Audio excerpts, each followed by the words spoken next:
이번에는 미디어와 관련된 과학 소식을 살펴보고 언론의 과학 보도 내용을 비평해보는 이슈앤미디어 시간입니다. 공공미디어 연구소 이경락 박사 나오셨습니다. 안녕하세요. 네, 안녕하십니까. 네, 오늘은 지난 주제와 이어가죠. 네, 그렇습니다.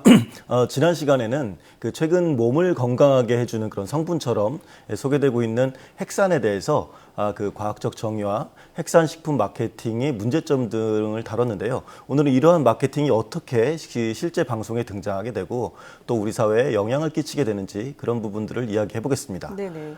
우선 지난 시간에 말씀드린 그런 핵심적인 내용을 다시 좀 말씀드리면 우리가 알고 있는 핵산이라는 것, 이거 그냥 DNA와 RNA를 말하는 건데 뭐 세포 분열 과정에서 그 안에 정보들이 계속해서 이어지겠죠. 그런데 이것이 어떤 식품을 통해서 특별히 이제 섭취되고 뭐 건강해진다 이런 식의 성질이 아닌데도 이와 관련된 잘못된 그 식품 정보가 유통이 되고 있습니다. 그래서 그런 부분들을 좀 이야기해 보고자 합니다. 네, 말씀하신 대로 이렇게 잘못된 건강 정보가 유통이 되는 데 있어서 언론의 어떤 부분이 문제라고 생각하십니까? 네, 이를 위해서는 관련된 정보가 어떻게 유통되는지를 좀 살펴봐야 될 것 같습니다. 우선 여러분이 잘 아시는 다양한 뭐 파란 창이나 녹색 창, 포털 사이트에 핵산이라는 단어를 검색해 보시면 잘 알 수 있을 것 같습니다. 그 관련된 검색어를 보게 되면 그 연관 검색어들이 뭐 핵산이 풍부한 음식이나 핵산 영양제, 핵산 식품 이런 걸로 나오고 있거든요. 네. 네, 그래서 이미 어떻게 보면 핵산에 대한 오해가 이미 광범위하게 퍼져 있다는 것을 방증하는 사례입니다.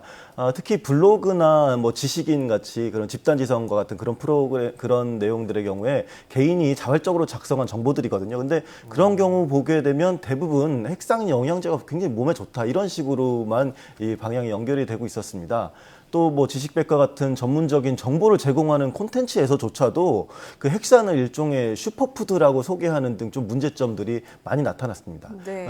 뉴스 역시도 마찬가지였는데 공영방송의 아침이나 저녁 방송에서 좀 소프트한 뉴스를 다루니까 거기서 핵산에 대해서 노화를 막아준다 이렇게 소개를 하고 종편 같은 경우에는 아예 1시간 넘는 프로그램 그런 건강 정보 프로그램에서 핵산을 7대 영양소라고 이제 뭐 그렇게까지도 표현을 하기도 했습니다. 네, 뭐 방송을 포함해서 인터넷 다 뭐 미디어에서 상당히 잘못된 정보가 전달되고 있다 이렇게 생각이 드는데 왜 이런 현상이 발생하는 걸까요?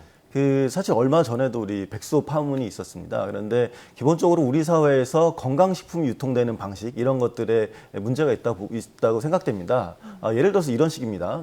우선 특이한 성분이나 뭐 추출물 이런 것들을 식품업체들이 이렇게 개발을 하죠. 그리고서 물론 그와 과정에서 연구비도 많이 들었겠지만 충분히 의학적으로 검증되지 못한 것들이 굉장히 많습니다. 근데 이런 경우에 일종의 또 임상 실험을 또 합니다. 근데 그렇게 가지게 되는데 이런 임상 시험을 할 때 이제 조사를 할 때 그런 것들을 합니다. 예를 들어서 질문을 할 때, 이 약을 먹고 몸이 좋아진 느낌이 있었냐? 이런 식의 질문도 있거든요. 근데 어떻게 보면 위약 효과, 플라시보 효과라고 하는 그것들을 배제하지 않은 내용이기도 한데, 이런 실험 내용이나 통계를 가지고서 뭐 기능성을 인정해 주십시오. 이런 논문이 있습니다. 이렇게 하는 거죠. 그러면 식약처에 요구하면 이게 또 식약처가 엄밀하게 그것을 하는 것이 아니라 어떻게 보면 좀 뭐 산업적인 이런 측면도 있었기 때문인지 모르겠지만 그 기능성을 폭넓게 인정을 합니다. 그래서 그 식품이 건강기능식품의 뭐 등급에서 이제 좀 3등급 정도 받게 되겠지만 그런 자격을 얻게 됩니다. 그래서 지금도 어떻게 보면 건강기능식품과 관련해서 그 제도 개선 욕구가 계속 있지만 아직 그 방향성이 어떻게 될 것이다라는 것은 뚜렷하게 나오질 않고 있는 상황입니다. 네, 이 건강기능식품의 지정과 또 분류 시스템이 좀 바뀌어야 되지 않을까 이런 생각을 해보게 되는데요.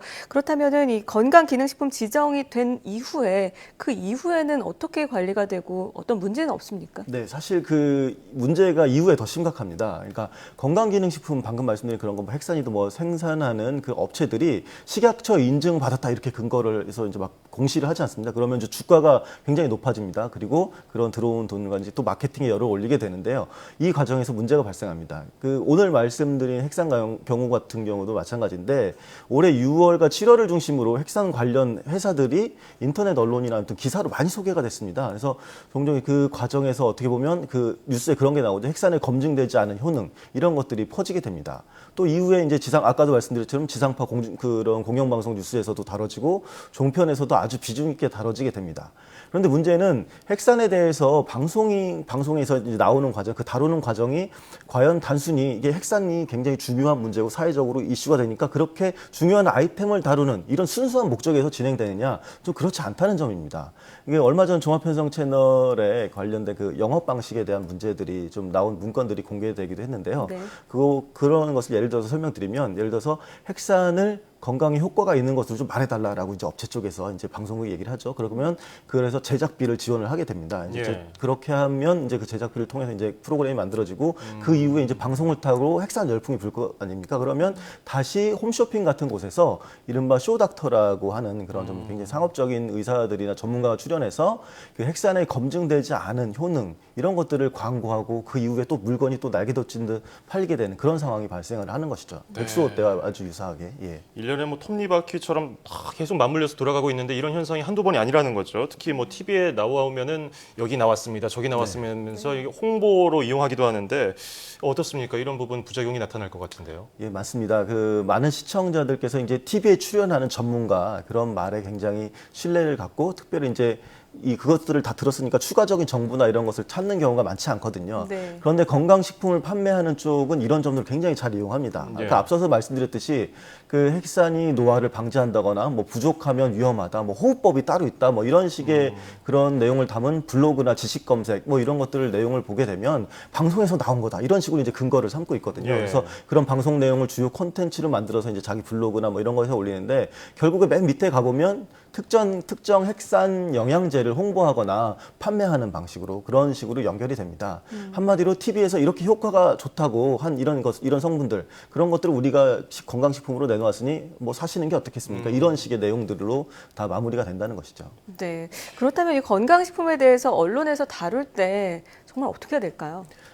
일단 지금도 핵산이라는 것을 인터넷에 쳐보시면 그 많은 언론이 그 업체를 홍보하는 방식의 기사를 씁니다. 핵산 효능 쓰고 뭐 그런데 이 업체는 몇 달부터 이렇게 만들어냈다 이런 식의 그런 인터넷 기사들이 올라오고 있는데 그런 것들이 뭐 막말로 사이비 언론까지는 아닐지라도 사실 그런 기사는 독자를 그 미혹하고 현혹시키는 그런 그렇죠. 기사들이라고 볼 수 있습니다. 네. 그래서 사실 어떻게 보면 과학 저널리즘은 뭐 이렇게 프로그램 제작 지원 같은 거를 그런 업체에서 받고 이런 것을 하지 말고 오히려 그런 내용들을 검증하는 그런 역할을 해야 된다 이렇게 생각됩니다. 예.